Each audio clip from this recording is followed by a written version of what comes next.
The set of the Kelly Clarkson show was electric with anticipation that morning. The audience, filled with fans, media insiders, and even a few royal watchers, buzzed with energy.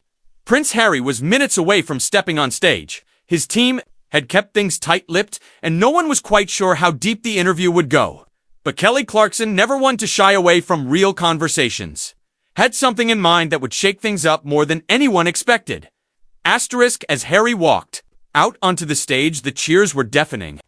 Dressed in a casual blazer and open-collar shirt, he smiled politely and waved his signature charm on full display. He and Kelly embraced briefly before settling into the cozy, familiar seating arrangement of the set. Everything seemed lighthearted. At first, Kelly opened with her trademark warmth, teasing him about adjusting to American slang and joking about California traffic compared to life in the UK. Do you miss the gloomy weather? She laughed. Harry chuckled. Only when it's 100 degrees in Montecito and my dog refuses to come inside. The audience laughed. The vibe relaxed. They discussed Harry's latest initiatives with Invictus and his mental health work. But then came the shift. Kelly's demeanor grew a little more serious as she looked at Harry, her voice softer but firmer. I've read Spare, she said, her eyes steady. It's powerful, emotional, but also controversial. A lot of people wondered, do you ever think about the impact your words had on your family back in the UK? Especially the Queen. The crowd quieted. The temperature in the room seemed to drop. Harry blinked, visibly thrown off by the sudden depth of the question. He paused, choosing his words carefully. I think about it every single day, he said slowly. There's not a moment I don't wonder if there was a better way. But I was trying to survive. We were trying to survive. Kelly nodded, but pushed a bit further. Some critics say you didn't just step back from your royal duties. You stepped on your family on the way out. There's a difference between telling your truth and exposing deeply personal family issues to the world. Harry's jaw tightened. With respect, I don't think people truly understand what we were going through. My wife was suicidal. I was desperate. We were isolated. When I looked at Meghan, I saw my mother's story repeating itself. I had to do something. Staying silent wasn't an option anymore. The crowd was now dead quiet. Not a single cough, shuffle, or whisper. Every eye was on Harry, whose voice had grown heavier, less composed. I loved my grandmother. She was everything to me. And I know she was heartbroken by everything that happened, he continued. But I also believe she understood why I did what I did. I think she knew I wasn't just trying to blow up the family, I was trying to protect my own. Kelly gave him a moment. Then, carefully, you talk a lot about protection, about love, but you also wrote some incredibly personal things about your father, your brother, private conversations. Why go that far? Harry looked down for a long moment, then up again. His eyes were misting, because for years, the other side of the story was told for me, by the press, by sources. I stayed silent while they dismantled our character, piece by piece. If I didn't tell our truth, we'd be buried under theirs. Kelly leaned forward. Do you think your mother would have approved? And that was it. Something cracked in him. His shoulders dropped and he took a shaky breath. I don't know, he said, his voice breaking. God, I hope so. She wanted us to live free, to not be controlled, but I wish she were here. I wish I could ask her. A single tear rolled down his cheek. He didn't wipe it away. The cameras zoomed in. It was real, and no one could deny it. The prince, who had once walked behind his mother's coffin in silence, was now crying on national television. In front of millions. The tension that had gripped the studio during the last moments of Part 1 still lingered as cameras rolled. Kelly Clarkson, who had expertly balanced empathy and boldness throughout the interview, suddenly found herself in a delicate position. Across from her sat Prince Harry, visibly shaken. His tear-streaked face was no longer that of a celebrity guest, but a man exposing his most painful truths in front of an audience and the world. Kelly shifted slightly in her seat, her voice now much softer. Harry, she began, offering him a bottle of water from the table. I didn't mean to push you that far. I hope you know that.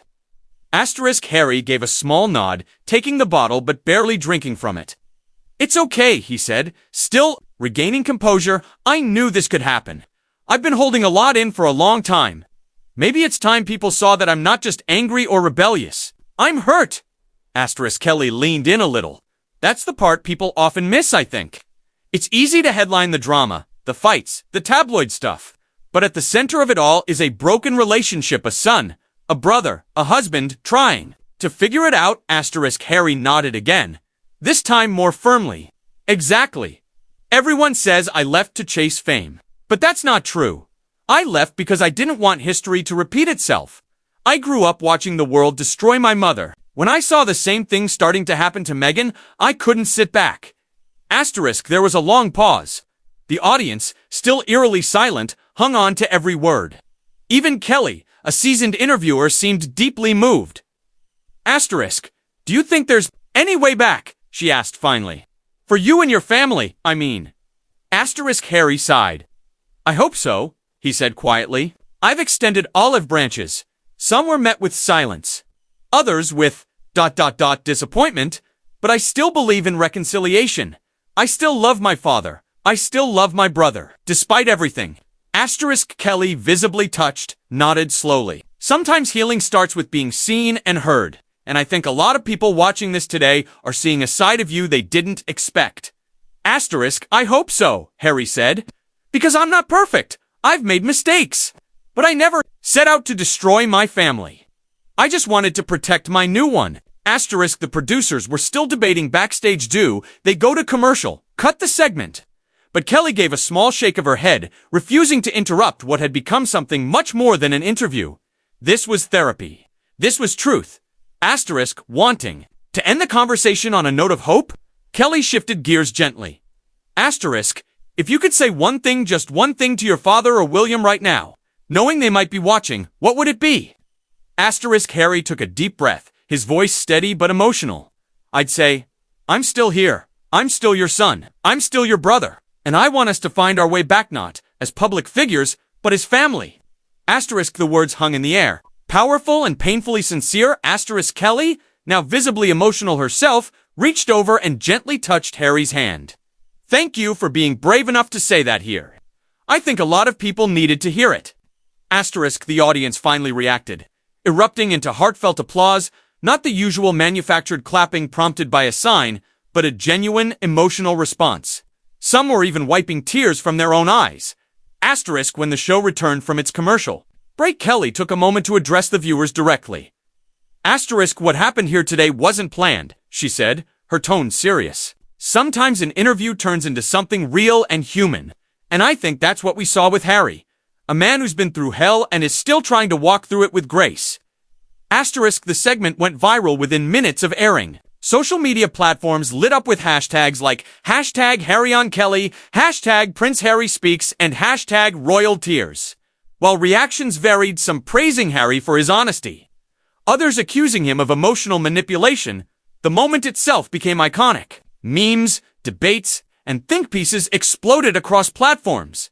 Asterisk, but something else happened too. Asterisk, a source close to Buckingham Palace leaked that King Charles had quietly watched the episode in full. While there was no official statement, insiders claimed the king was moved and had begun reconsidering lines of communication. Asterisk, for Harry, it wasn't just about headlines or damage control, it was a release. A shedding of layers in front of millions, finally showing that behind the titles and scandals was just a mannequin for connection, fighting for peace, and holding out hope for family.